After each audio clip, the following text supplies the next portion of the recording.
Bonjour, mes amis. Je parlais au pasteur il y a un instant. Quel privilège de pouvoir venir dans des petits havres de repos comme celui-ci. Cela vous donne envie, de venir juste vous asseoir et d'écouter les réunions. Et ce petit endroit a quelque chose de particulier. J'ai dit à mon fils, en faisant le tour du bâtiment il y a quelques instants, que vous avez vraiment l'air de... J'aimerais vraiment venir m'asseoir ici et juste écouter un moment. Écouter ce que d'autres ont à dire. Nous, ministres, savons que ça c'est un moment merveilleux pour nous. D'habitude, c'est toujours nous qui devons parler et quelqu'un nous écoute. Mais nous aimons aussi nous asseoir et écouter. Vous avez un bon pasteur. Et cette charmante petite chorale ici, elle est cantique de Sion. Cet endroit est joli, sans être trop somptueux. C'est juste un endroit où on se sent bien. Et donc, j'aime vraiment ça. Que Dieu vous bénisse tous abondamment. Une pensée est venue dans mon cœur en entendant cette petite sœur dire ici, il y a quelques instants, qu'elle avait fait 65 ans au service du Seigneur. Je pensais avoir atteint l'âge d'arrêter, mais probablement pas, après avoir entendu cela. Voici quelqu'un qui le sert depuis 65 ans. Cela fait, je pense, depuis environ 12 ou 14 ans avant ma naissance qu'elle le sert. C'est vraiment formidable. L'autre jour, j'ai parlé aux obsèques d'une petite dame âgée d'environ 85 ans, qui était partie rencontrer le Seigneur. Et c'était une très gentille petite dame âgée. Vous qui avez lu le récit de ma vie, où j'ai demandé à ce garçon s'il me léguerait son costume. Vous savez, il avait un de ces petits costumes d'éclaireur. Or, j'ai toujours voulu être un soldat. Donc, je lui ai demandé s'il me le léguerait après l'avoir usé, et il m'a promis de le faire. Et quand je suis allé le chercher, il n'en restait plus qu'une jambe. J'ai porté cette jambe à l'école. Et c'était sa mère qui venait de décéder, Madame Ford. Et ils sont les gens les plus pauvres parmi les pauvres. Lloyd, le garçon qui m'a donné la jambe, nous avons été des copains depuis notre enfance. Il est juste un peu plus âgé que moi. Et je lui ai dit, Lloyd, dans quoi voudrais-tu que je prenne le texte pour les funérailles? Et il a dit, frère Billy, il a dit, juste, j'aimerais que tu parles de ceci, si c'est la volonté du Seigneur. Juste quelque chose qui me garantisse que ma mère reviendra. J'ai dit, très bien. Alors j'ai pris mon texte dans Job. Si un homme meurt, revivra-t-il? Et j'ai pris ça je crois dans Job 14. Je pense que c'est ça. Et Job a vu comment chez les plantes, si l'une meurt, elle reprend vie. J'ai donc pris le sujet suivant. Pour tout ce qui vit selon la volonté et le dessein de Dieu, il y a une résurrection. Et comme missionnaire qui a voyagé à travers le monde, j'ai eu le privilège de voir de nombreux dieux et des philosophies de vie, et ce que les gens adorent. Et dans tout cela, c'est à peu près tout ce que c'est, une philosophie, en dehors du christianisme. C'est le christianisme qui détient la vérité. Nous savons que ce monde est une création. Et avant qu'il puisse y avoir une création, il faut qu'il y ait un créateur de cette création. Et ce créateur s'exprime dans la création. Même si nous n'avions pas de Bible, nous saurions toujours que la vérité, c'est bien ça. Cette Bible ne fait que mettre cela dans l'ordre. Or, Dieu, en créant la création, trouve là un moyen de s'exprimer dans la création. Et il n'est pas simplement un Dieu d'un bon magasin Sears and Roebuck Harmony House. Il est un Dieu de variété. Il fait de grandes collines et de petites collines. Il fait les déserts et il fait les lacs. Et il fait les petits arbres et les gros arbres et les fleurs blanches et les fleurs rouges, et il fait les hommes de petite taille et les hommes de grande taille, et les femmes aux cheveux roux et les femmes aux cheveux noirs. Il nous fait différents, parce que c'est comme ça qu'il nous veut. Il est un Dieu de variété. Il fait certains riches, d'autres pauvres, et d'autres entre les deux. Mais nous avons une place où nous pouvons servir Dieu, et c'est là où il nous a placés. si nous sommes prêts à demeurer à cette place. J'ai dit, maintenant, si vous observez cette petite fleur, c'était vers le mois d'octobre. J'ai dit, les graines, nous avons eu maintenant du gel, et cela a fait tomber les petites graines. La fleur est morte, et les petites graines sont retournées à la terre. Alors Dieu leur fait des funérailles. Les pluies d'automne font tomber de grosses gouttes, les larmes du ciel, qui les enterrent. Et en traversant le Kentucky l'autre jour, j'ai dit, sur la grande poitrine que forment les montagnes, sur toute la terre, il a déposé ses bouquets composés de feuilles rouges, brunes et jaunes. Voyez, il est en deuil parce que ces petites graines sont mortes et il les a mises en terre. Et il sait que, certainement, lorsque cette terre sera de nouveau alignée avec le soleil, chacune d'elles ressuscitera. Mais ce n'est qu'un processus qu'il suit pour nous indiquer qu'il y a une résurrection. Eh bien, observons le soleil. Il naît le matin et il est comme un petit bébé qui vient de naître. Il est censé réchauffer la terre et ressusciter les semences qui sont en terre. Et alors, vers 8 heures, il commence l'école primaire. Et vers 10 ou 11 heures, il a terminé. Il a reçu son instruction. À midi, c'est l'âge mûr pour lui. À 14 heures, il atteint mon âge. À 17 heures, il a l'âge de mon père et de la sœur qui est là au fond. Et un moment après, cette chose glorieuse qui a éclairé la terre, qui a servi le dessein de Dieu, meurt là-bas à l'ouest. Et sa fin, il renaît, se lève de nouveau le matin suivant. Voyez, Dieu dans toutes les phases. J'ai pris environ 20 minutes afin d'expliquer tout ce que cela signifiait. Maintenant, vous voyez alors, j'ai dit, pourquoi? Il y a une exigence, et j'aime le dire dans une église comme celle-ci. Il y a une exigence qu'il faut satisfaire là. Peu importe combien la semence est belle, elle doit être fécondée. Il faut qu'elle soit fécondée. Et si elle accomplit effectivement le dessein de Dieu, elle est fécondée grâce à l'abeille qui transporte le pollen, et ainsi de suite. Maintenant, regardons le petit lys. Qu'arriverait-il s'il est beau, il a travaillé dur, jour et nuit, il s'est bien ouvert, et l'abeille qui passait a simplement pris le miel qu'il avait, très librement. Il n'a pas dit un mot à ce sujet. Il ne fait que travailler dur pour pouvoir offrir son miel. Et puis, le passant, lui, voit sa beauté, et il se garde tout beau pour que le passant qui aime la beauté puisse la voir. Celui qui désire son parfum peut le humer gratuitement. Et ce petit lys travaille dur simplement pour se rendre utile sur la terre, voyez, et produire du miel, de la beauté, être une fleur lors d'un deuil, peu importe l'utilisation, une fleur pour un mariage ou autre. Il se donne entièrement, et quand il meurt, il ressuscite l'année suivante, voyez. Tout est comme ça. Qu'est-ce qui se passerait si la petite tige de maïs disait « Je regrette vraiment, il n'y a rien de beau en moi. Moi, je n'ai pas de miel à offrir. Je n'ai pas ceci, cela, ou autre chose. » Mais c'est alors que le maître de toute chose dirait « Oui, mais le petit lys, lui, ne peut pas faire des cornflakes. » Voyez, tous nous avons quelque chose que nous pouvons faire. Nous servons Dieu dans la catégorie où il nous a placés. Et cela revient simplement au même. Mais devant tout cela, j'ai dit, voici la petite maman Ford, telle que je la connais. Bien des fois, elle a lavé mon petit visage sale quand j'étais enfant. Ils étaient vraiment pauvres. Mais elle était une fille dès sa naissance, une fille charmante. Et si elle est née fille, c'était dans un but, celui d'avoir un compagnon masculin. Et elle en a eu un.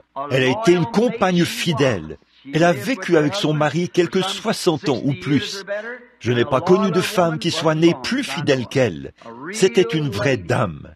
Comme elle était comme ça dans le mariage, forcément qu'ils ont eu des enfants. Voici ces beaux et gentils enfants, assis ici, vraiment charmants. Vous les enfants, vous ne désireriez jamais une meilleure mère. Ou bien, voyez, non, son mari ne pourrait pas désirer une meilleure épouse. J'ai dit, elle était vraiment pauvre, mais personne ne pouvait jamais venir à sa porte s'il était dans le besoin sans qu'elle ne lui donne quelque chose. Les voisins, peu importe les ennuis qu'ils avaient, Madame Ford était là pour les aider, à toute heure de la nuit, et faire tout ce qu'elle pouvait avec ce qu'elle avait sous la main. Et j'ai dit, par-dessus tout, une fois, j'ai eu le privilège de voir cette semence être fécondée par le Saint-Esprit. Elle est née de nouveau de l'Esprit de Dieu. J'ai dit, eh bien, dans un petit moment, nous allons la planter dans la terre, et qui pourrait se lever et dire de manière intelligente qu'elle ne ressuscitera pas. Si vous dites qu'elle ne ressuscitera pas, c'est que la feuille n'est pas descendue se cacher à la base de l'arbre, avant la venue du gel, afin de revenir l'année suivante avec une nouvelle feuille. Si ça restait, si cette sève restait là dans cet arbre, jusqu'à l'arrivée de la gelée et du gel, cela tuerait le germe de vie qui est dans cette sève, et l'arbre mourrait. Mais une certaine intelligence, il n'en a pas. C'est une vie végétale. Elle n'a pas d'intelligence propre. Mais il y a quelque chose qui la contrôle. Avant l'arrivée du gel, ou quoi que ce soit, dans la région, déjà en août, les feuilles tombent de l'arbre, parce que la sève quitte l'arbre et redescend dans les racines, profondément dans le sol, pour cacher ce germe de vie, afin de le ramener l'année suivante avec d'autres fruits. Qu'est-ce qui produit cela? Quelle intelligence? C'est cette même intelligence qui contrôle notre vie. C'est vrai. Et avant de pouvoir dire qu'il n'y a pas de résurrection, pour une petite sainte comme elle, assise là, qui a servi Dieu pendant 65 ans, je pensais, quand elle était couchée là, sous cette tente à oxygène, et que son souffle revenait. Oh là là, un de ces jours, elle ressuscitera, obligatoirement. Voilà tout. Avant de pouvoir dire qu'elle ne ressusciterait pas, il faudrait dire qu'il n'y a pas de printemps, qu'il n'y a pas de résurrection des semences, qu'il n'y a ni été ni hiver, qu'il n'y a ni lever ni coucher du soleil, que la parole de Dieu n'existe pas. Eh bien, ce serait idiot de dire une chose pareille. Il y a une résurrection. Et aussi sûr que le monde continue à flotter, là, tout autour de ce soleil reçoit de Dieu la mission de ressusciter cette vie végétale par ses rayons chauds. Et le temps va flotter là autour jusqu'à ce que pointe de nouveau l'éternité et que ce F-I-L-S se lève là-bas. Alors quelque chose va arriver. Toutes ces vies qui ont été fécondées en lui ressusciteront. Obligatoirement. Il n'y a vraiment pas d'autre possibilité. Voyez-vous le Créateur s'exprimer dans sa création? Voyez? C'est ce que Dieu fait. On pourrait regarder. Quelqu'un doté d'une intelligence limitée pourrait regarder et voir que Dieu, que la base du christianisme, c'est la résurrection. Maintenant, si je laisse tomber cet objet par terre, eh bien, il est tombé, et qu'ensuite, je viens ici ramasser quelque chose de semblable. Eh bien, ce n'est pas une résurrection, c'est un remplacement. Mais une résurrection, c'est ramener la chose elle-même. Nous allons revenir. Si plantez un grain de maïs jaune, il produira un autre grain de maïs jaune. Voyez? Et nous mourrons en tant que mortels, et nous ressuscitons immortels. Aujourd'hui, nous sommes si heureux de cela, et c'est toute notre espérance chrétienne est bâtie là-dessus, uniquement là-dessus. Alors, quand nous nous réunissons et sommes assis dans les lieux célestes en Jésus-Christ, comme ceci, quel privilège pour nous tous, jeunes et vieux, en attendant le moment où Jésus viendra. Eh bien, en compagnie d'une assemblée comme celle-ci, et de l'Esprit de Dieu à ce point présent, je pourrais continuer à parler jusqu'à 21h, ou à 20h, juste à temps pour aller là-bas, à l'église Foursquare, et tout de même me sentir bien. Mais nous devons nous arrêter. On ne veut pas que les haricots soient roussis et tout, vous savez. Nous sommes venus pour être ici et passer simplement quelques moments de communion. Cet aimable frère et son petit troupeau, vous qui séjournez ici, et nous venons pour un partage sous votre arbre. Nous asseoir là et communier un peu. Lisons donc une parole tirée de la Bible de Dieu et prenons juste un petit sujet et parlons-en quelques instants. Avant de le faire, inclinons simplement la tête et parlons à l'auteur de ceci avant d'aborder sa parole. Je me demande maintenant, alors que nos têtes sont inclinées, s'il pourrait y avoir une requête quelque part dans le bâtiment que vous aimeriez mentionner devant Dieu. Gardez-la dans votre cœur et levez simplement la main pendant un instant. Que Dieu vous bénisse. Notre Père Céleste, nous sommes vraiment des gens privilégiés ce matin face à ce monde en mutation. Et nous tenons la main du Dieu immuable. Les temps peuvent changer, mais lui est éternel. Et sa parole est dans notre cœur. Elle est un point de référence final pour nos pensées. Elles reviennent toujours à cette parole. Peu importe où nous nous égarons, on doit revenir à la parole. C'est le poteau d'attache de notre cœur. Nous en sommes grandement reconnaissants. Je te remercie, Seigneur, pour ce petit endroit ici, sur la 44e rue, où l'Évangile est prêché, un lieu consacré et où les gens sont consacrés à toi. Je prie que tes bénédictions les accompagnent toujours. Fais-les croître dans la connaissance de ta parole et de ta grâce, et accorde-leur les bonnes choses de la vie et la vie éternelle, afin que nous puissions tous arriver à cet unique endroit, ce glorieux ciel, un jour, quand Jésus viendra. Bénis-nous tous. Père, regarde ces mains qui se sont levées il y a quelques instants. Là, derrière cette main, il y avait une raison pour laquelle elle avait été levée. Ô Dieu, je te prie d'accorder cette requête. Toi qui connais les secrets des cœurs, j'offre ma prière avec la leur sur ton autel aujourd'hui. Réponds au Père. Je prie au nom de Jésus. Bénis ces paroles ce matin, que la méditation de nos cœurs te soit agréable.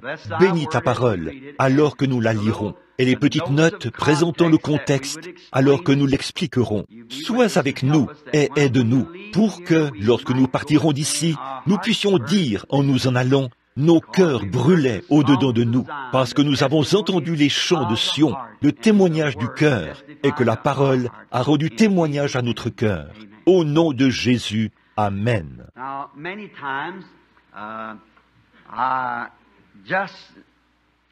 Or, souvent, j'aime bien parler, mais comme c'est presque midi maintenant, je ne pourrais pas trop le faire.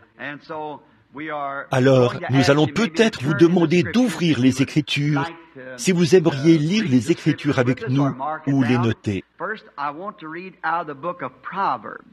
Tout d'abord, je veux lire dans le livre des Proverbes.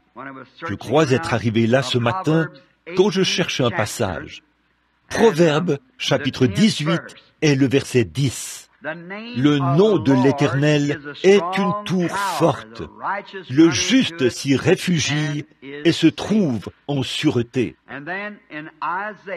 Et ensuite, dans Ésaïe 32, 2, je veux lire ceci. 32, 1 et 2. Alors le roi régnera selon la justice et un prince gouvernera avec droiture. Chacun d'eux sera comme un abri contre le vent et un refuge contre la tempête, comme des courants d'eau dans un lieu desséché, comme l'ombre d'un grand rocher dans une terre altérée.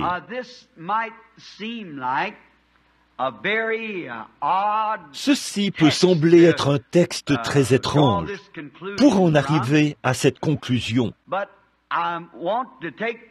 Mais ce matin, je veux prendre comme sujet « relâcher la pression ». Cela semble très approprié en ce jour-ci. Hier soir, je suis resté éveillé jusque tard, et jusque vers minuit, 1h du matin. Je réfléchissais. Bon, où vais-je aller ce matin? On m'a dit, là-haut, à cette petite église de Dieu que tu as trouvée si jolie, là, à la 44e rue ou avenue, l'un ou l'autre. Alors j'ai dit, oh oui, je me souviens. Et j'ai pensé, que vais-je leur dire? J'ai dit, eh bien, bon, je me souviens, la dernière fois que j'y étais, je me suis senti vraiment chez moi, très détendu. Et j'ai pensé, voilà qui ferait un bon sujet, simplement relâcher la pression. Voilà quelque chose de bien à apporter ce matin dans cette petite église. Alors, j'ai noté ici quelques points que je vais pouvoir commenter pendant un moment. Nous vivons à une époque de grande pression. Partout, tous les gens sont tellement tendus. Et dans la rue, ils roulent avec des bolides et n'arrivent pas à attendre au feu rouge, vous savez, et pourraient vous écraser. En fait, ils ne vont nulle part. Nulle part. Ils filent à toute allure, vont aussi vite que possible, mais, d'après ce que je sais, ils filent à toute allure vers l'éternité. Et vous devez bien regarder d'un côté et de l'autre. Et alors j'ai dit, il y a tout simplement deux catégories de gens qui vivent ici. Ce sont les vivants et les morts.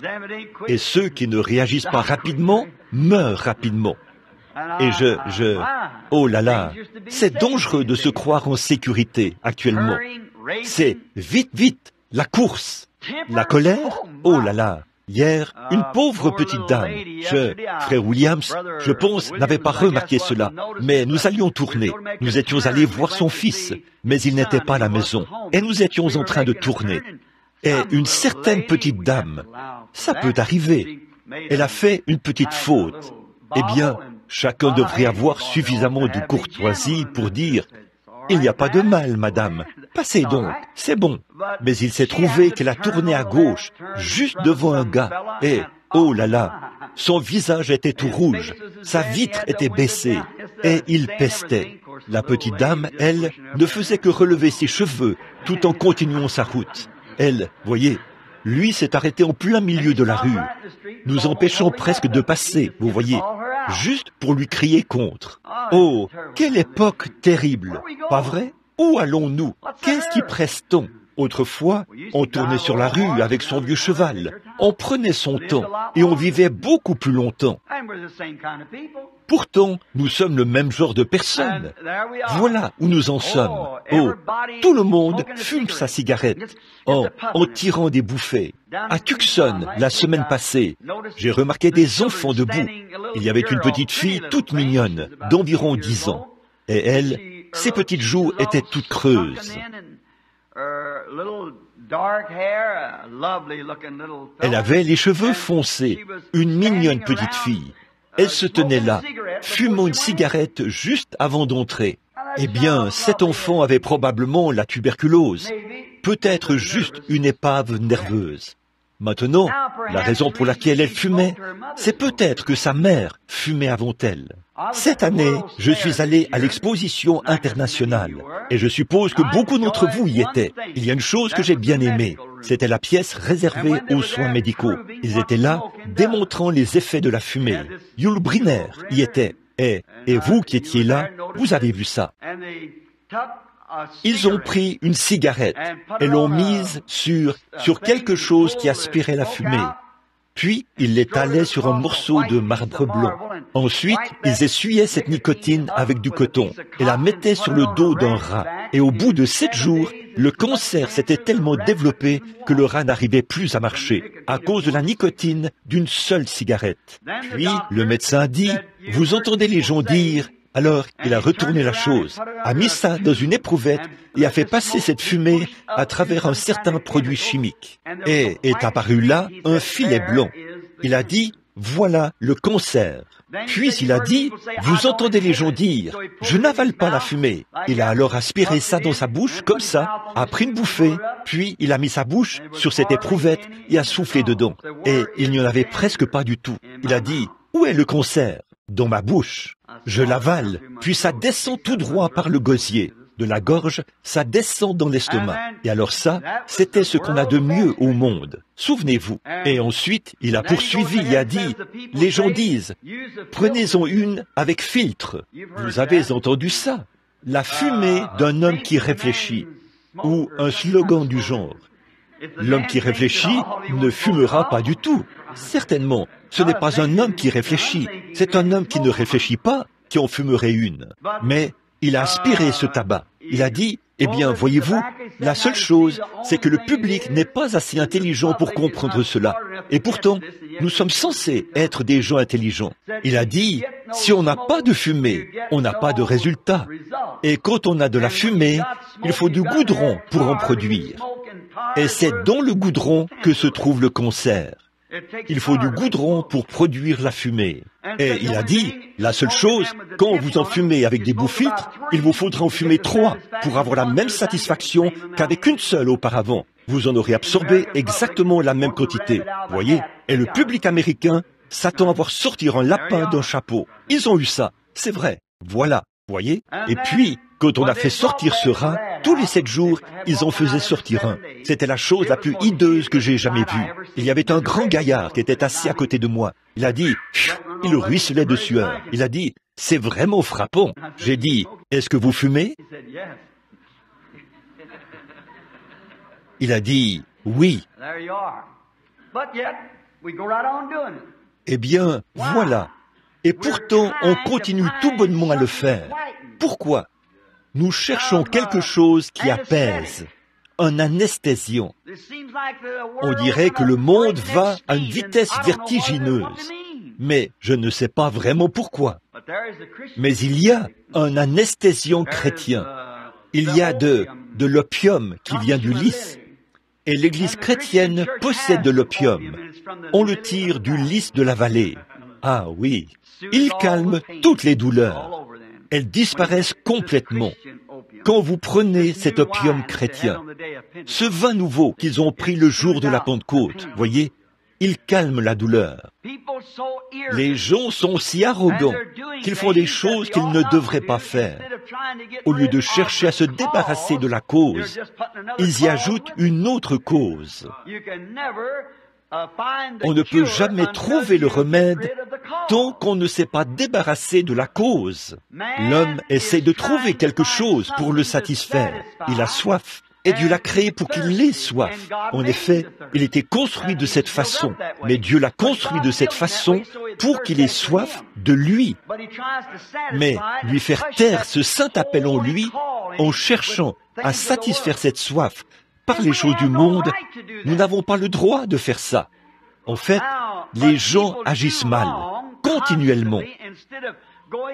Au lieu d'aller là où il faut pour se débarrasser de la cause, on cherche à faire taire cette soif par des anesthésiants, l'alcool, la fumée. Ils en rajoutent, on entasse toujours plus, rendant la chose toujours pire. Et tout ceci ne fait qu'augmenter la pression. Cela rend la chose pire tout le temps. Il n'y a pas longtemps, vous tous, vous savez peut-être que je fais beaucoup de tirs sur cible et que je vais à la chasse. C'est mon passe-temps. Un frère avait envoyé à la société Weatherby une carabine Winchester modèle 70 qu'il avait. Certains de mes compagnons de chasse qui sont ici savent qu'on fait cela. Elle avait été réusinée pour en faire une Weatherby Magnum 257. Art Wilson a offert la carabine à Billy Paul. Or, il est gaucher. Elle avait un verrou, alors il me l'a simplement donnée. Un autre homme est venu me dire, « Vous n'avez pas de Weatherby, alors je vais la réusiner pour vous. » Et en la réusinant, ils n'ont pas voulu l'avouer, mais ils ne l'ont pas réusinée correctement. Et ce qu'ils ont fait, là, vous qui chargez vos cartouches manuellement, vous savez ça, que là, derrière la bague, la pression s'accumule. Quand j'ai tiré quelques cartouches avec, j'ai remarqué que l'amorce se retirait et qu'il y avait une pression. Eh bien, je savais que, pour sûr, la cartouche avait été chargée en dessous de la charge maximale. Donc la pression ne pouvait pas venir de là, mais la carabine n'avait pas été alésée correctement. Et quand la cartouche suivante a pris sa place, n'eût été Dieu, j'aurais perdu la vie.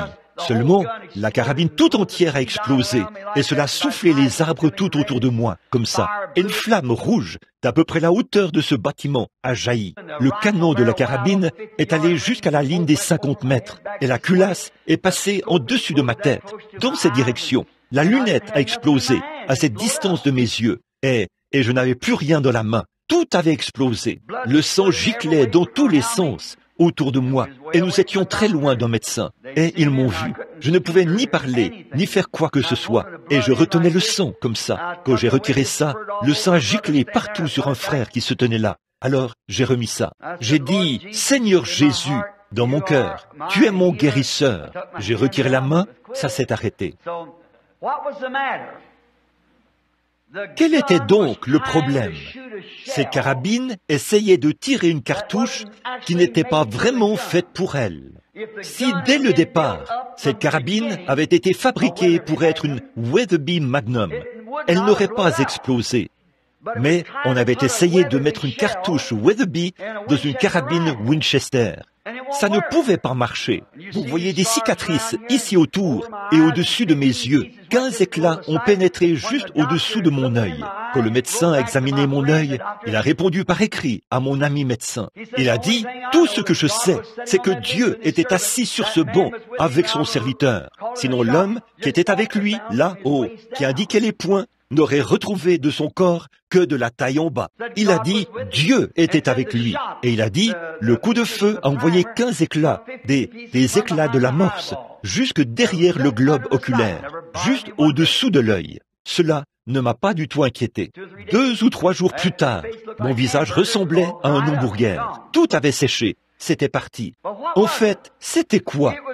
C'était une cartouche qui s'était trouvée dans une carabine qui n'avait pas été conçue pour elle. Cela avait augmenté la pression. Or, si la carabine avait été fabriquée, que ce logement où la cartouche passe du magasin au canon, si cette chambre avait été fabriquée correctement, elle aurait supporté la pression. La pression aurait pu s'échapper de ce côté-ci. Mais au lieu de cela, il y avait du jeu. Et avec la pression, la cartouche étant de moindre calibre que le canon, bien sûr, elle a explosé de ce côté-ci et a projeté la carabine par derrière de cette façon. Le canon n'a pas été abîmé, juste projeté. Mais c'est sûr que tout ce qui l'entourait a complètement été détruit. On ne peut plus l'utiliser. Toutefois, la douille était toujours dans le canon. Vous voyez, ce n'était pas... Bon, si la cartouche avait été trop chargée, elle aurait fait éclater le canon. Mais vous voyez, ici, la partie la plus épaisse de la carabine, elle a explosé vers l'arrière, comme ceci, et a fait sauter le cran de sûreté. Or, si au moment de la fabrication, cela avait été une Weatherby Magnum, elle n'aurait jamais explosé. On avait essayé de mettre quelque chose là-dedans qui n'était pas prévu pour ça.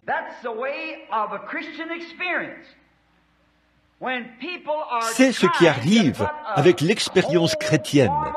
Quand les gens essayent d'introduire une confession froide et formaliste dans une puissante église de Pentecôte, ou dans cette expérience, à moins que cette personne n'ait été bien bâtie depuis la base, bien bâtie, étant né de nouveau, régénéré. Les imitateurs qu'on a aujourd'hui vont ça et là, essayant d'imiter le parler en langue, essayant d'imiter ceci et d'imiter cela, les dons, alors qu'ils ne sont pas nés de nouveau. Mais s'ils sont nés de nouveau, ils ne vont pas chercher à imiter, parce qu'ils ont été conçus pour ces choses. Ils sont nés, régénérés, refaçonnés, pas juste rafistolés et avoir serré des mains, avoir eu une émotion, danser autour de l'autel quelquefois et dit « je l'ai reçu ». C'est quelqu'un qui a été refaçonné, régénéré et qui est devenu une nouvelle créature.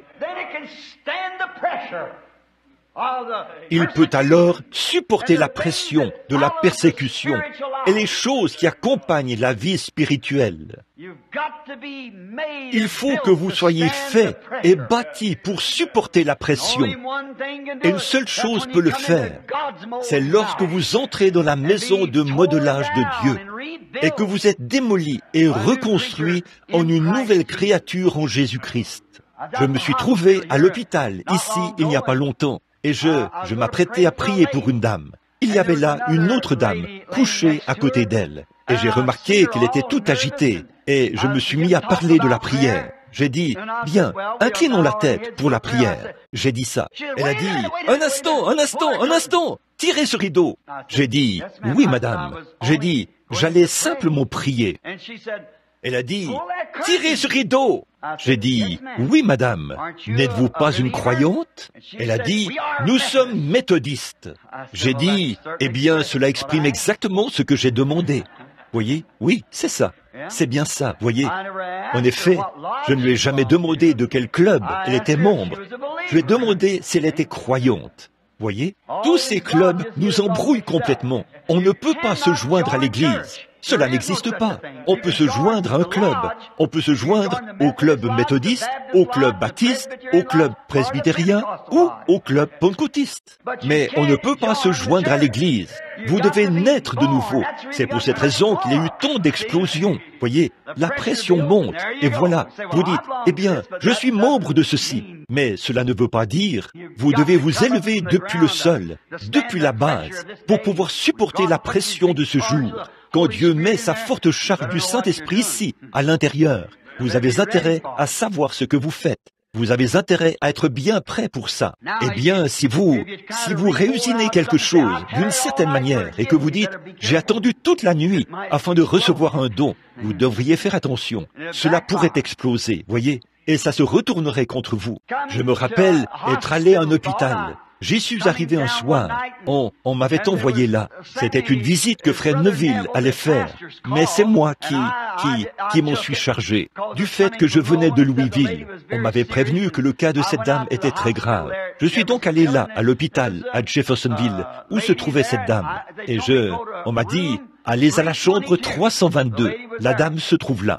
Je suis entré, j'ai dit, y a-t-il dans ce service une chambre à 4 lits? Et j'ai dit, y a-t-il ici une dame un tel? Non, monsieur, elle n'est pas ici. J'ai dit, je me suis probablement trompé. Excusez-moi. Je suis ressorti. Et une infirmière arrivait dans le couloir. Elle était un peu pressée. J'ai dit, madame, pourriez-vous me dire s'il y a dans ce service cette certaine dame, ou me dire où elle se trouve? Elle a dit, je n'ai pas de temps pour ce genre de choses. Ne voyez-vous pas que je suis pressé? J'ai dit, pardonnez-moi. Je me suis approché du bureau et une dame était assise là à son bureau, une infirmière. J'ai dit, elle écrivait quelque chose. J'ai continué à attendre. Elle a levé les yeux, m'a regardé et a continué à écrire. Eh bien, j'ai encore attendu quelques minutes. J'ai dit, bonsoir. Elle n'a pas réagi. Je me suis dit, eh bien, j'ai dit, pourriez-vous me dire où se trouve une certaine dame? Je suis pasteur. On m'a envoyé ici à un certain endroit, à la chambre 322. C'est ce qu'on m'a dit. Elle a dit, eh bien, allez alors à la chambre 322. J'ai dit, madame, j'ai été à la chambre 3. Elle a dit, alors, pourquoi me posez-vous la question? Descendez à la réception. J'ai dit, bien, merci. Je suis descendu au rez-de-chaussée et, une fois arrivé, j'ai posé la question à l'infirmière de l'étage. Elle n'en savait rien. Et voilà un petit médecin qui arrive sur l'étage, son stéthoscope à la main.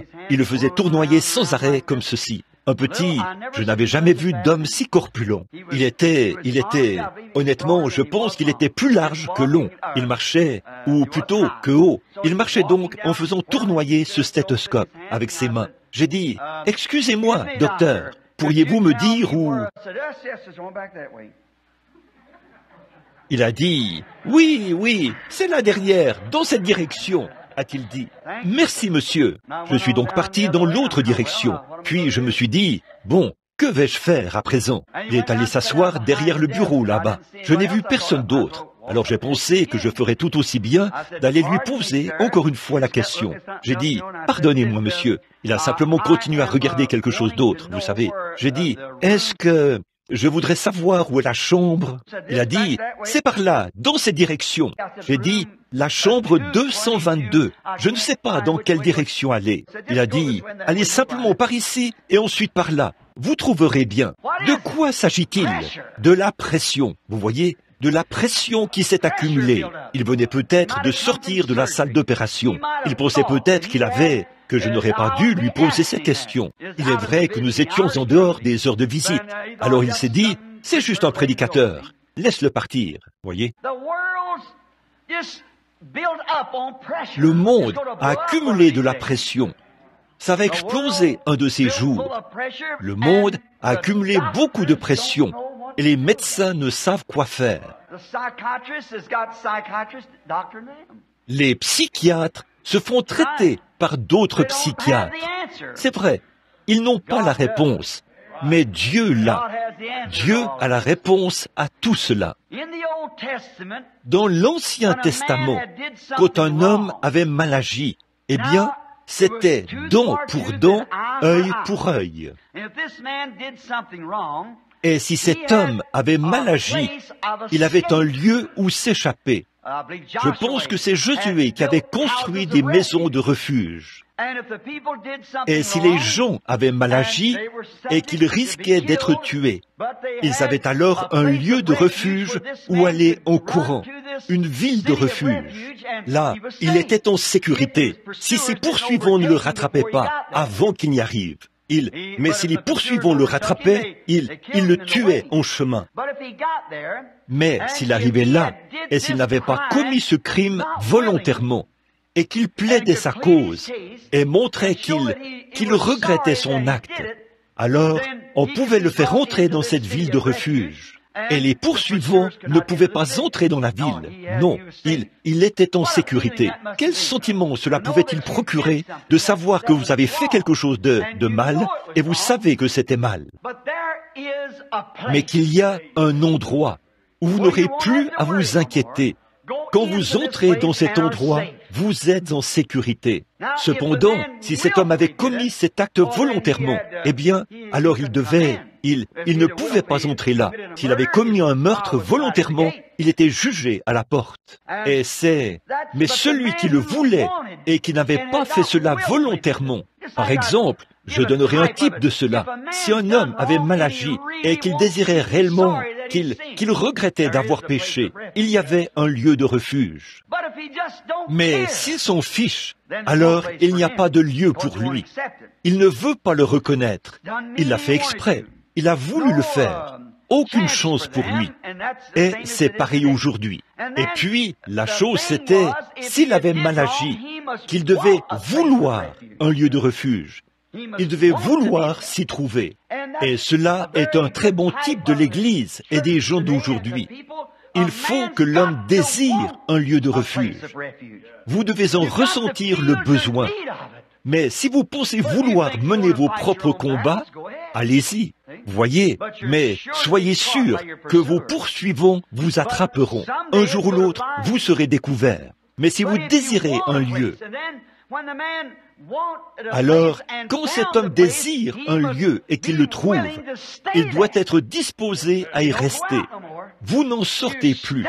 Vous restez là. C'est alors que vous êtes en sécurité tant que vous y êtes. Oh, quel soulagement cela a dû être de trouver un lieu. Dès que vous en franchissez les portes et que les portes se ferment derrière vous, moi, je serai satisfait. Oui, monsieur, il doit vouloir rester là, sans se plaindre, sans en faire le tour en disant « Oh, pourquoi suis-je venu ici ?» Or, c'est exactement ce que font les gens aujourd'hui. Ils disent vouloir être libérés des soucis du monde, et puis ils se retrouvent parmi les croyants. Et voilà qu'ils disent « Eh bien, s'il me faut abandonner ceci, s'il me faut faire cela, s'il me faut payer la dîme, s'il me faut faire ces choses, et encore ces autres choses, comment? Oh là là! Qu'est-ce donc? Voyez? Alors cet homme qui se plaignait était mis dehors. De nouveau, il allait devoir se débrouiller tout seul. Mais s'il voulait, il doit être satisfait, ne pas se plaindre. Oh, comme j'aime dire ceci! Je ne voudrais plus jamais sortir de là. Oh, c'est le ciel pour moi que de m'asseoir dans les lieux célestes en Jésus-Christ, avec des hommes et des femmes qui ont fui pour sauver leur vie, loin des choses du monde, et qui ont ancré leur âme dans un havre de repos. Oh, quelle communion! Oh, quelle joie divine! S'appuyant sur son bras éternel, toute pression disparue. Plus peur de rien. Amen. Car je suis en sécurité en Christ. Il est une tour forte. Les justes se réfugient en lui et se trouvent en sûreté. Il est un rocher dans une terre altérée, un refuge à l'heure de la tempête. Quel lieu où il fait bon être. Je ne vois aucune raison de me plaindre. La seule plainte que j'ai, c'est pourquoi ne l'ai-je pas fait bien avant. J'ai attendu d'avoir vers 19, 20 ans. J'aurais dû. L'autre jour, un homme m'a rencontré, un jeune homme, et je parlais du scandale que provoquent ces dames dans la rue, qui portent ces vêtements qui les font ressembler à des hommes. Et j'y suis allé assez fort. Un jeune homme m'a rencontré à la porte. Il a dit, un instant. Et ici, ils font la super fiesta, vous savez. Ils se tortillent, se brisent les jambes et tout. J'ai dit, c'est de la démence. J'ai dit, le vrai chrétien, si cela est dans leur cœur et qu'ils prétendent être chrétiens, leurs fruits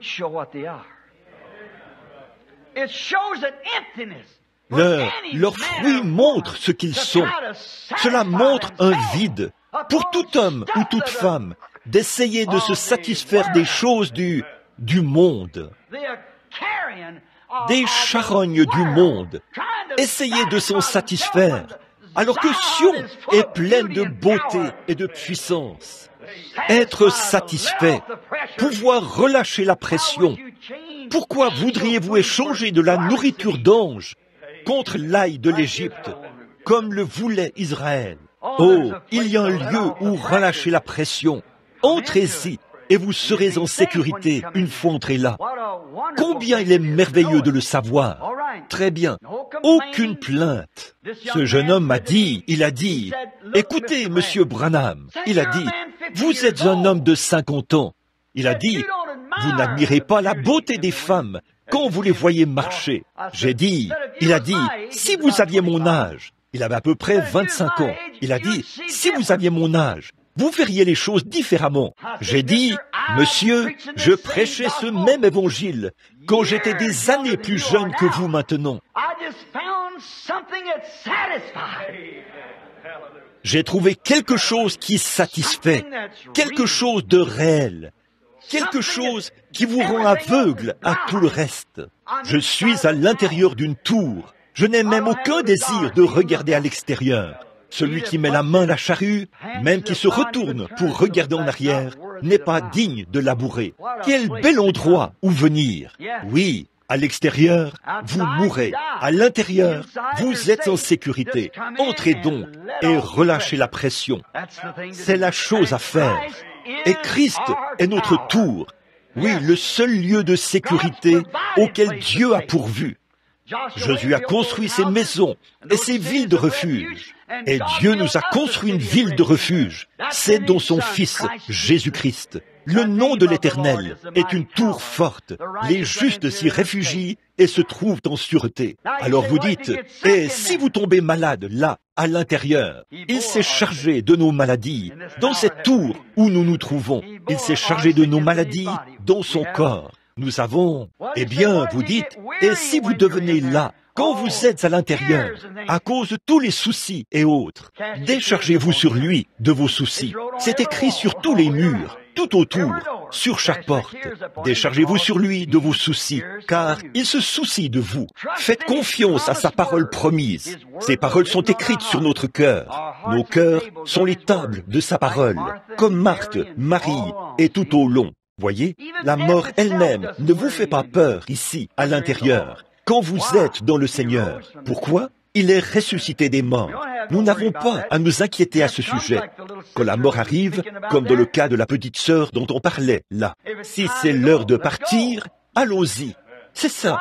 Qu'est-ce que vous faites? Vous échangez cette vieille carcasse vile que nous avons contre un corps immortel, rendu semblable à son corps glorieux. Qui ne voudrait pas échanger cette maison de pestiférés contre quelque chose comme ça? Dites-moi qui ne le voudrait pas. Une personne plus âgée, une personne plus jeune, peu importe que vous ayez seulement 15 ou 12 ans, peu importe, la mort est couchée à votre porte. Vous n'en connaissez pas l'heure. Un jour ou l'autre, ce cœur humain qui bat comme ça devra s'arrêter. Et il peut s'arrêter quand vous avez 10, 12 ans. Chaque jour, des milliers d'entre eux s'arrêtent. Mais ici, dans ce corps que nous allons échanger, ce n'est pas le sang qui y est pulsé, c'est le Saint-Esprit. Et il ne peut pas mourir. Il est immortel, éternel, et il ne peut pas mourir. Quelle promesse! Oui, même la mort est retenue. Regardez Israël. Eh bien, la mort allait s'abattre sur toute l'Égypte. Et Dieu avait pris des dispositions. Il leur a préparé un refuge. Et il a dit, prenez un agneau et immolez-le. Et appliquez le sang sur le linteau, le poteau et sur la porte. Et quand je verrai le sang, je passerai par-dessus vous. L'Égypte s'est moquée de ça, mais c'était une voie pourvue par Dieu pour éviter la mort. Et alors, quand ces grandes ailes sombres de la mort ont balayé la ville, et ville après ville, dans toute l'Égypte, et que la mort s'est mise à entrer dans chaque maison, provoquant des hurlements, je peux voir Israël tout à fait détendu, relâchant la pression. Il se peut qu'un petit garçon se soit approché de son père, et il dit, « Papa, tu sais, je viens d'entendre ce coursier qui parcourait la rue. Le petit Johnny avec qui je jouais là, il est mort. Et papa, je suis ton premier-né. » Je peux voir le vieux papa se lever, enlever ses lunettes, dirions-nous, poser sa Bible et dire « Viens ici, mon garçon. »« Papa, cela avance dans la rue !»« Relâche la pression, fiston. Viens ici une minute. Tu vois ce sang? Oui, papa, je le vois. Eh bien, relâche la pression. Jeune homme, tu n'as pas besoin de rouler à toute allure dans la rue avec ton bolide. Tu n'as pas besoin de faire ces choses. Vérifie et regarde si le sang est là. Relâche la pression. Si la mort frappe à la porte, elle ne pourra rien faire. Pas de pression pour Israël. Ils pouvaient relâcher la pression parce qu'ils étaient en sécurité sous le sang. Oh là là, lors de cette nuit particulière de la Pâque, ils étaient certainement calmes. Ils avaient relâché la pression parce qu'ils pouvaient vérifier et voir qu'ils avaient le sang. Et quand ils voyaient le sang, ils savaient qu'il avait promis qu'ils passeraient par-dessus eux. Oh, après qu'ils avaient suivi toutes les instructions de Dieu, Dieu avait promis de passer par-dessus eux. Regardez, quelle belle image pour l'Église aujourd'hui. Maintenant, je vais me dépêcher. Toutefois, il me faut prendre un instant pour bien établir ceci. De nos jours, nous ne faisons que quitter une assemblée pour aller dans une autre. Nous transportons nos documents, nos lettres, d'une église à l'autre. Si les méthodistes ne font pas quelque chose qu'ils devraient faire, d'après vous, vous amenez cela chez les baptistes. Des baptistes chez les presbytériens. Vous allez de l'un à l'autre. Voyez? Qu'est-ce qu'il y a? Cela montre simplement que vous n'en êtes pas encore arrivé là. Vous n'êtes pas encore arrivé là où vous pouvez relâcher la pression. Voyez? Vous regardez à quelque chose auquel vous ne devriez pas regarder. Les chrétiens qui vont d'une dénomination à l'autre, cela montre qu'ils ne sont jamais arrivés à ce refuge. Voyez? Parfois, ils partent dans des séminaires. C'est bien. Ils apprennent à connaître la parole le mieux possible. Ils rentrent chez eux et ils essayent de parler de cette parole autant que leur dénomination leur permet de le faire. Et c'est bien, mais ce n'est pas ça. Il ne s'agit pas de connaître sa parole, mais de le connaître lui. Lui. Mais bien sûr, ce qui compte, ce n'est pas votre niveau de connaissance de la parole, la bonne Église que nous avons, l'importance de notre dénomination aux yeux du monde, les exemptions que nous avons obtenues grâce à ceci, et toute la communion que nous avons avec le monde. Quelle sorte de gens viennent chez nous? Ce qui compte, c'est vous. Êtes-vous sous le sang? Il s'agit de vous en tant qu'individu. Même si tous les membres de l'Assemblée ont tort, peu importe, vous êtes quand même en sécurité. Vous êtes sous le sang. Parfois, Dieu vous place dans une assemblée qui est dans l'erreur pour répandre un peu de lumière. Ne bondissez pas sur vos pieds. Ne sautez pas continuellement d'un endroit à un autre, d'une chose à une autre. Restez simplement sous le sang. Si vous sortez en courant, alors plus de sécurité pour vous. Restez sous le sang. Son nom est une tour forte. Les justes s'y réfugient et se trouvent en sûreté. Relâchez la pression. Regardez-le dans ces heures où nous savons qu'il y a des gens qui sont sous ce sang. Nous en voyons la confirmation. Nous voyons Dieu, ce qu'il fait pour confirmer son Église. Toutes choses nous sont promises quand nous sommes à l'intérieur de cette tour. Tout ce que vous demanderez en mon nom, je le ferai. Si vous demeurez en moi et que mes paroles demeurent en vous, demandez ce que vous voulez et cela vous sera accordé. Quel endroit! Il est écrit, faites toutes choses, tout ce que vous faites, faites-le en mon nom, pas au nom de l'Église. Vous dites, eh bien, je donne un témoignage, parce que je suis reconnaissant ce soir d'être presbytérien, je suis reconnaissant d'être pentecôtiste, je suis reconnaissant d'appartenir à Christ. Voyez, le nom de l'Éternel est une tour forte. Voyez, les justes s'y réfugient et se trouvent en sûreté. Alors, en son nom, nous sommes en communion. Maintenant, si nous venons ici et que l'un dise, je suis membre de l'Église de Dieu, je crois qu'ici, c'est l'Église de Dieu, et que l'autre dise, je suis membre des assemblées, eh bien, cela pourrait provoquer de la friction. L'un dira, je suis membre de l'Église unie. L'autre dira, je suis membre de quelque chose d'autre, des unitaires, ou de n'importe quoi d'autre. Si vous voulez en faire un sujet de dispute, alors faites-le. Mais si vous avez effectivement atteint cette tour, peu importe le groupe dont vous faites partie, Vous êtes sous le sang. Et c'est le seul lieu où vous pouvez avoir communion. Tandis que le sang de Jésus-Christ, le Fils de Dieu, nous purifie de tout péché. Nous avons alors communion les uns avec les autres. Quelle communion! Nous pouvons tendre la main et prendre l'Église de Dieu, les assemblées de Dieu, les unitaires de Dieu, quoi que ce soit, peu importe qui c'est là que nous avons des choses en commun. Nous avons Christ, et Christ est notre refuge. Chacun de nous, qu'il soit baptiste, presbytérien, luthérien, catholique, ou quoi qu'il soit, s'il est sous ce sang, vous pouvez avoir communion avec lui, parce que vous êtes un. Vous êtes dans cette communion divine de Christ. Oh, comme c'est glorieux! Ésaïe l'a décrit. Il est un rocher dans une terre altérée. C'est cette sorte de terre où on se fait tant de soucis, où les gens ne savent que faire.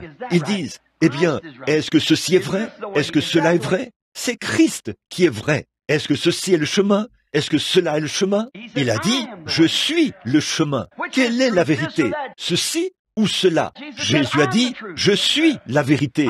Je suis le chemin, la vérité, la vie. Voyez, nous avons arrêté de nous inquiéter à ce sujet. Cette façon de faire fait monter la pression. Vous dites, est-ce que les méthodistes ont raison? Les presbytériens? Ma mère était ceci.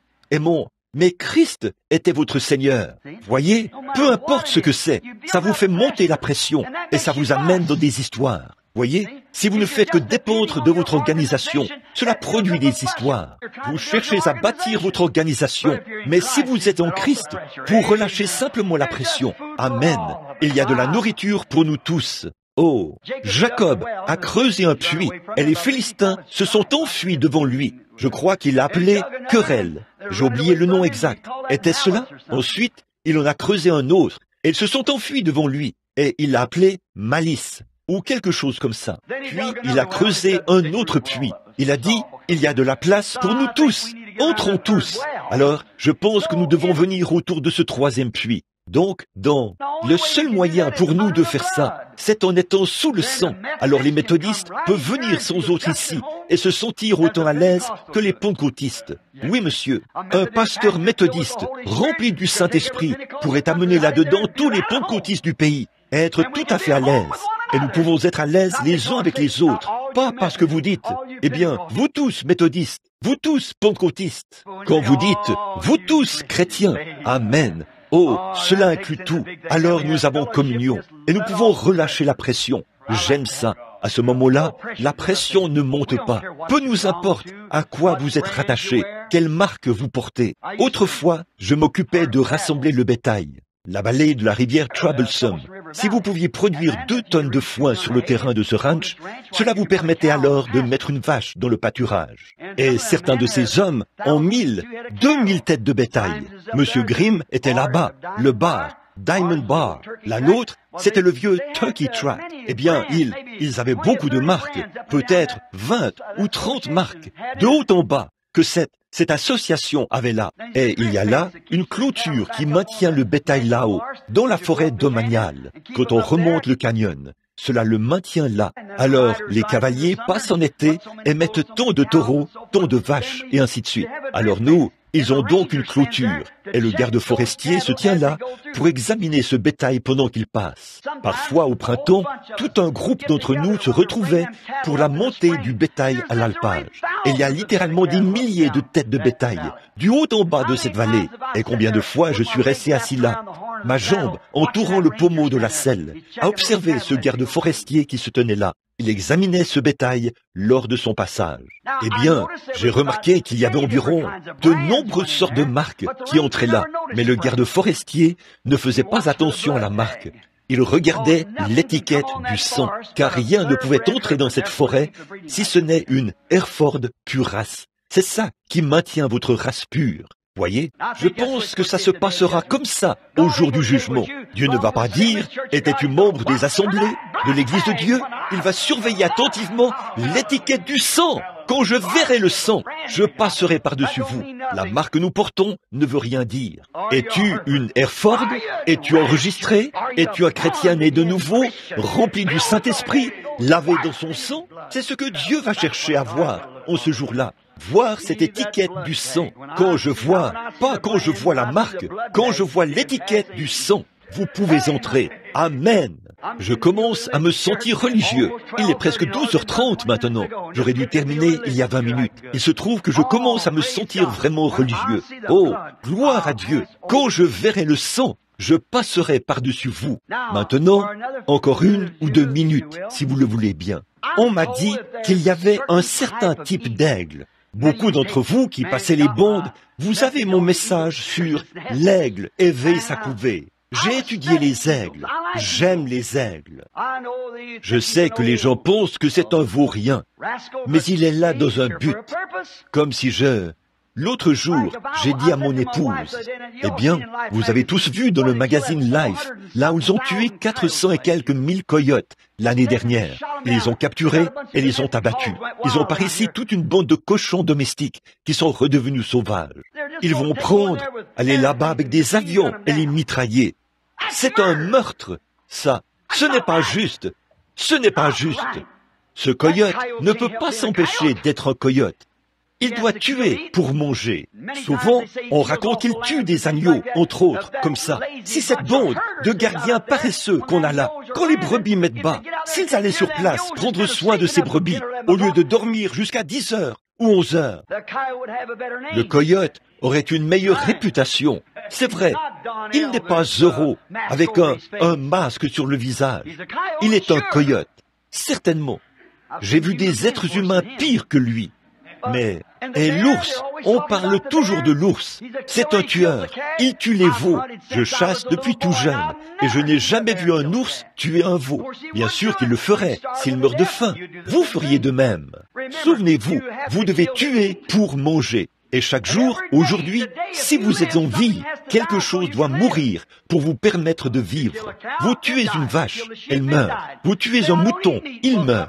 Vous dites, je ne mange pas de viande. Eh bien, quelque chose meurt de toute façon. Si vous mangez des pommes de terre, elles meurent. C'est une forme de vie. Si vous mangez des légumes verts, ils meurent. C'est une forme de vie. Et l'être humain ne peut vivre que de substances mortes. Maintenant, saisissez cela. Alors, si quelque chose doit mourir pour que vous puissiez vivre physiquement, n'est-il pas logique que quelque chose meure pour que vous viviez spirituellement?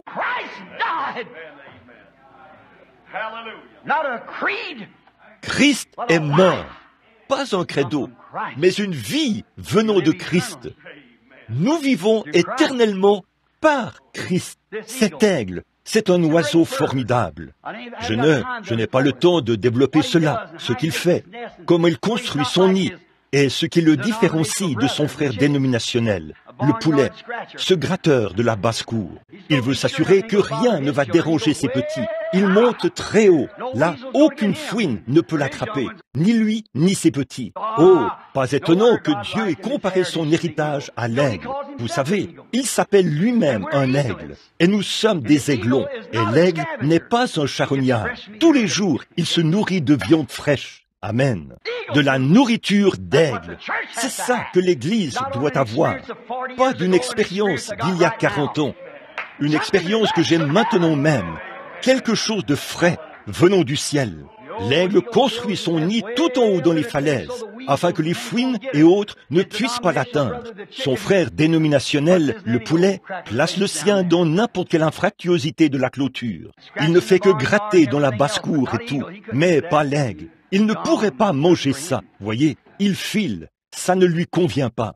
Cet aigle, quand il atteint un certain âge, la Bible dit qu'on va rajeunir comme l'aigle. Je me suis souvent demandé, rajeunir, comment est-ce possible? Je me souviens, ceci paraît, je vous ai pris beaucoup de temps, mais le premier groupe de pentecôtistes que j'ai rencontré était composé de 2 de leurs différentes organisations qui s'étaient réunies. Je revenais d'une partie de pêche et je suis entré. J'avais vu ces noms un peu partout. Je suis entré et j'ai entendu le bruit le plus terrible. Et les gens là-dedans sautaient, couraient, dansaient dans tous les coins. J'ai pensé, qu'est-ce que cela? Alors il a dit, ce soir, que tous les ministres viennent sur l'estrade. Nous étions environ 300. Et nous sommes montés. Je suis monté et me suis assis. Il a dit, bon, nous n'avons pas le temps de vous laisser tous prêcher. Il a dit, nous voulons que vous disiez juste votre nom et d'où vous venez. Quand mon tour est arrivé, j'ai dit « William Branham, évangéliste, Jeffersonville, Indiana ». Et je me suis assis.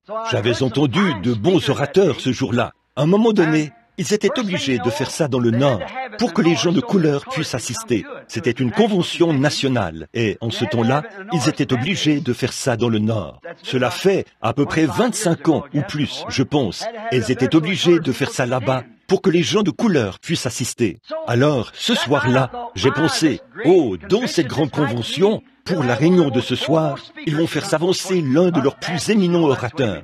En effet, vous savez, c'est comme ça que nous, baptistes, on faisait. Alors ils ont, après un instant, là, dans un coin, un vieil homme de couleur s'est levé, un vieux noir.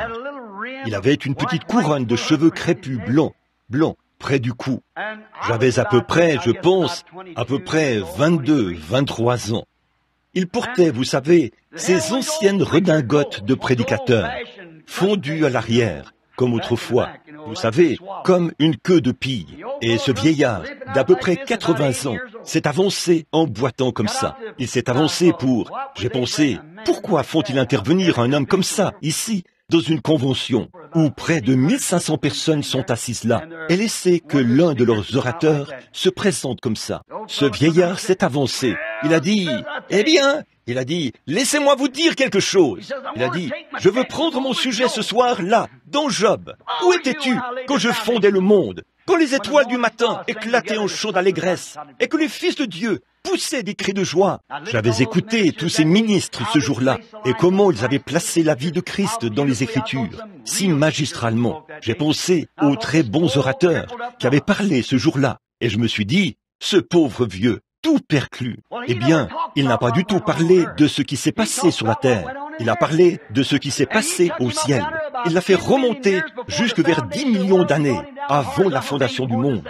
Puis il l'a fait descendre dans l'arc-en-ciel horizontal et la seconde venue. Il lui a fallu moins de 2 minutes pour faire cela. C'est alors que l'Esprit l'a saisi. Il a fait un bond. Il a fait claquer ses talons. Il a dit « Gloire à Dieu !» Il a dit « Je n'ai pas assez d'espace ici pour prêcher. » Et a quitté l'estrade en trottinant. Je me suis dit, voilà ce que je veux. Si ça peut faire agir de cette manière un vieil homme, qu'est-ce que ça pourrait produire en moi? Rajeunir. Eh bien, il avait plus d'espace que nous ici, en incluant la chorale et tout. Et pourtant, l'espace lui manquait quand l'Esprit l'a saisi. J'ai dit, voilà ce que je veux. Voilà ce que je veux. Cet aigle, quand il devient âgé, une croûte se forme sur sa face et sur sa tête. Il n'arrive presque plus à manger. Il s'affaiblit. Son bec ne s'ouvre plus correctement. Il devient presque aveugle. Et quand cette croûte s'étend jusqu'à un certain endroit sur sa tête, on raconte qu'il s'élève très haut dans les airs, puis se pose là quelque part, et il frappe le rocher avec sa tête pour faire, si possible, tomber cette croûte. Il roule les yeux et lance un regard en arrière. Il frappe contre la croûte. Oh, il faut qu'elle se détache. Il faut qu'elle se détache. Sinon, il va mourir. Il doit faire tomber cette croûte de sa face et de son bec. Alors, il frappe sa tête d'un côté puis de l'autre. Il frappe jusqu'à ce que cette croûte tombe. Et quand la croûte tombe, après l'avoir frappé contre ce rocher, il lance alors un cri et se met à battre des ailes. Il est joyeux parce qu'il sait qu'il va avoir de nouvelles plumes. Il va pouvoir se nourrir de nouveau de vitamines. Il va rajeunir. Alors j'ai pensé, comme cela doit être merveilleux pour l'aigle. C'est bien. Mais je connais un rocher vers lequel l'homme peut venir pour frapper et être frappé, jusqu'à ce que tous les doutes aient disparu, jusqu'à ce que les inquiétudes et les soucis du monde aient disparu. Après avoir frappé, jusqu'à ce que la croûte du péché se soit détachée de lui et que le sang ait sanctifié son âme, la vie éternelle peut alors venir. C'est sûr, il peut simplement s'asseoir et relâcher la pression, car la vie éternelle est assurée. Oh, vous, les aigles d'aujourd'hui, c'est pour ça que vous êtes ici. Vous êtes des aiglons.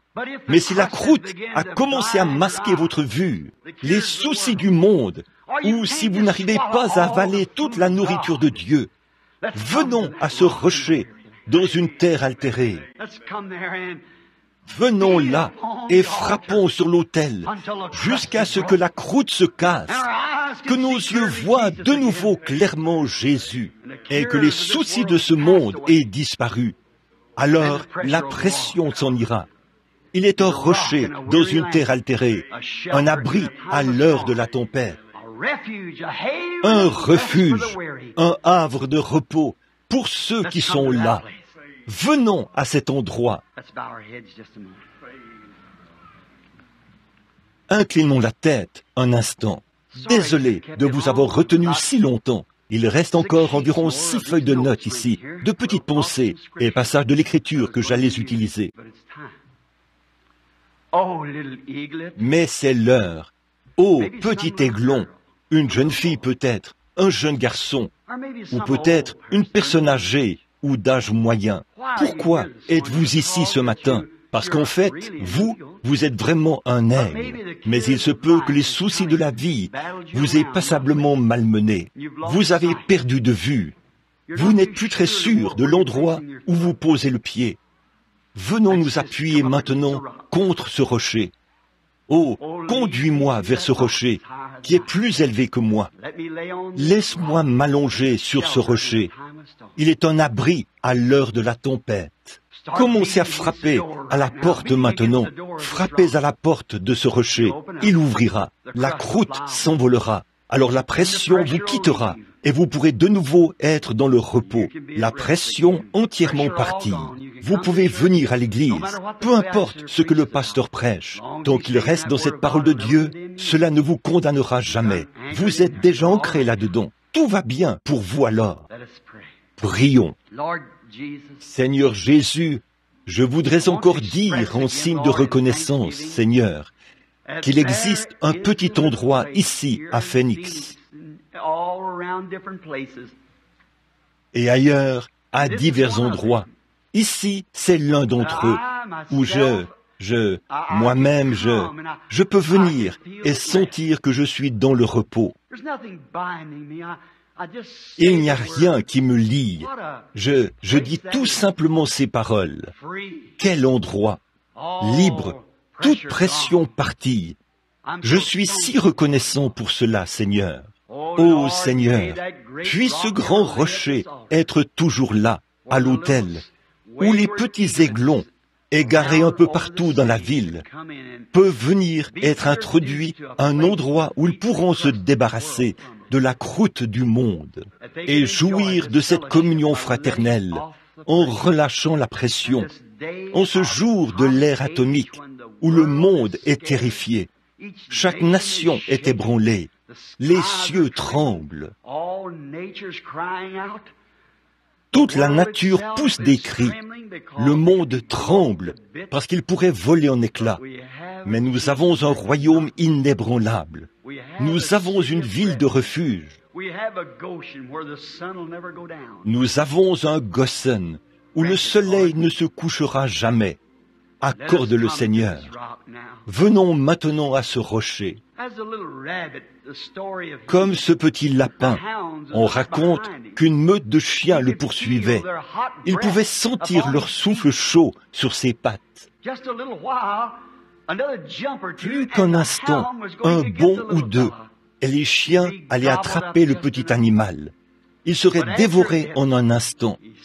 Mais peu de temps après, il a vu un trou dans un rocher.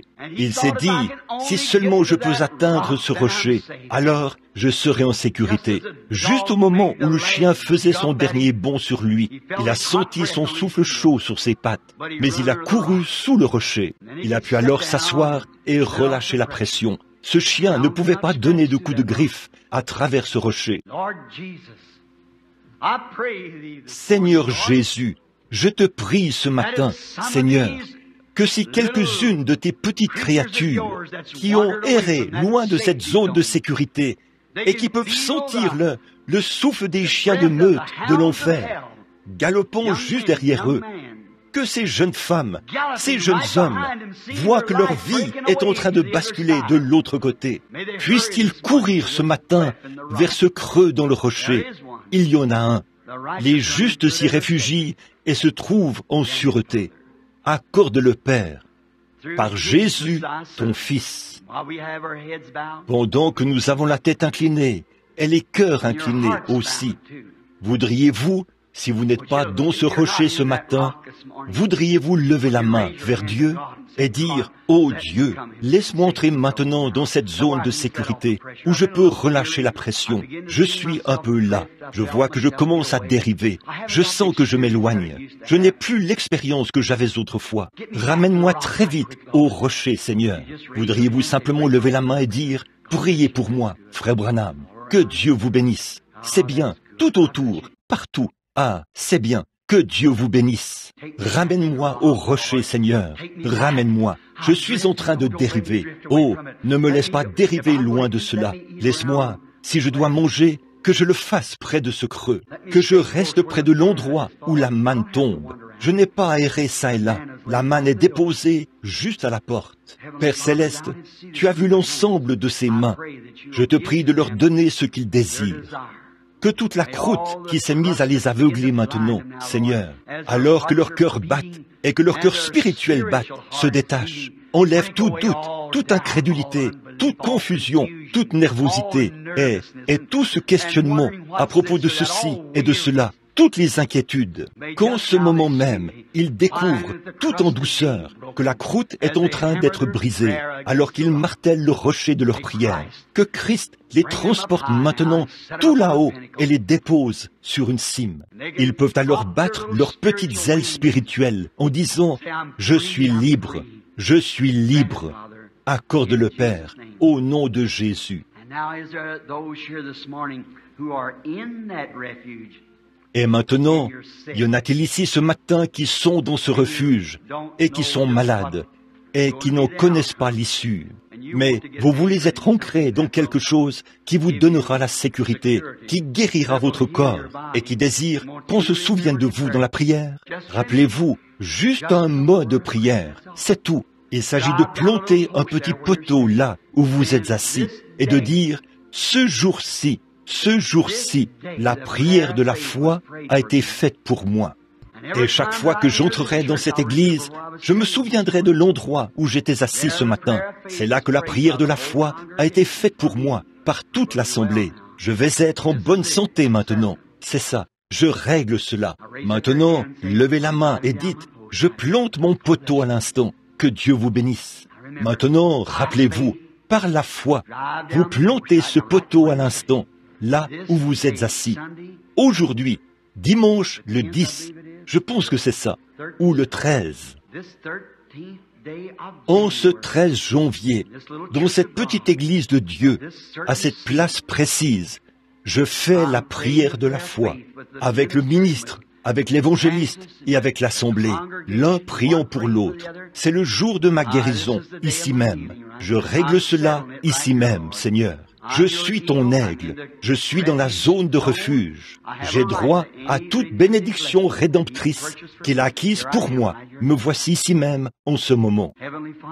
Père Céleste, je te les apporte. Je joins ma prière au leur. Et maintenant, par la foi, nous nous élevons au-dessus de cette Église, au-delà des sphères, des atmosphères, et des sphères, et des sphères, plus loin que les étoiles, que la lune, que la blanche voie lactée, jusqu'au trône de Dieu notre Père.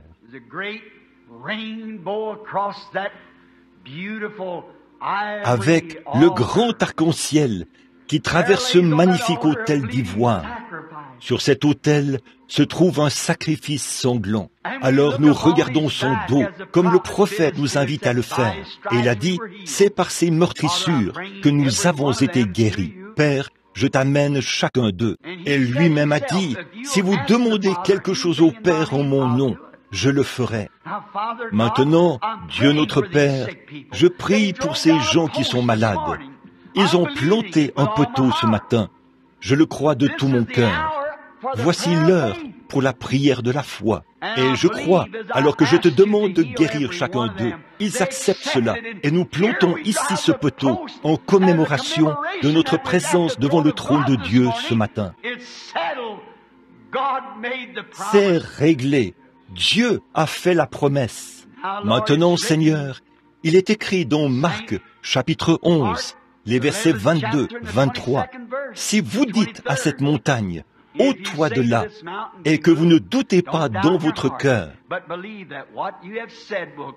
mais croyez que ce que vous avez dit va arriver, vous le verrez s'accomplir. Seigneur, cela a été dit. Alors, qu'il en soit ainsi.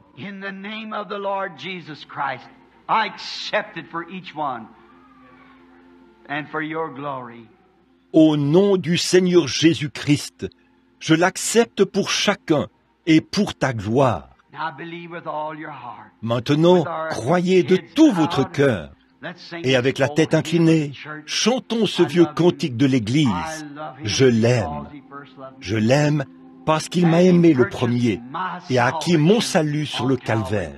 Acceptez-vous votre guérison, votre salut, votre esprit renouvelé en venant à la maison de refuge? Acceptez-vous cela?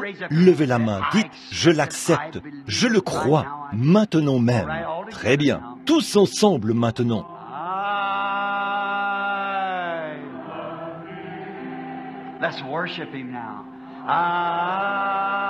Adorons-le maintenant. Merci Seigneur d'avoir fait tomber les écailles de mes yeux.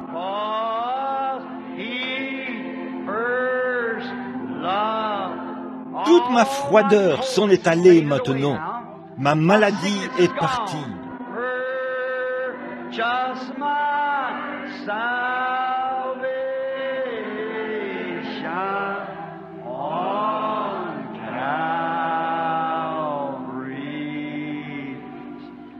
Maintenant, pendant que nous chantons cela de nouveau, je voudrais que vous preniez la main de quelqu'un qui est devant vous, derrière vous, à côté de vous. Dites que Dieu vous bénisse, pèlerins, frères, sœurs, bien content de pouvoir communier avec vous. Continuez à prier pour moi, tout en faisant cela maintenant, alors que nous chantons encore une fois maintenant.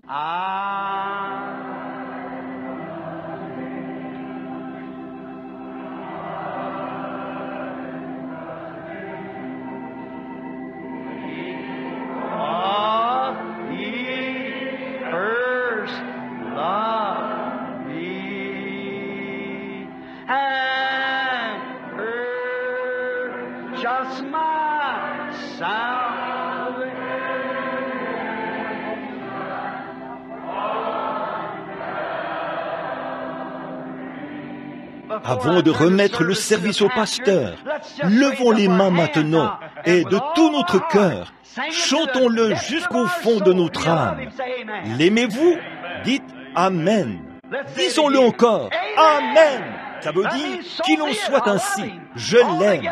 Tous ensemble maintenant, chantons-le à pleine voix.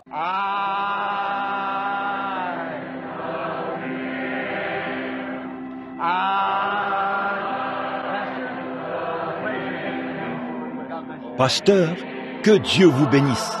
Cependant, je regrette de vous avoir gardé si longtemps.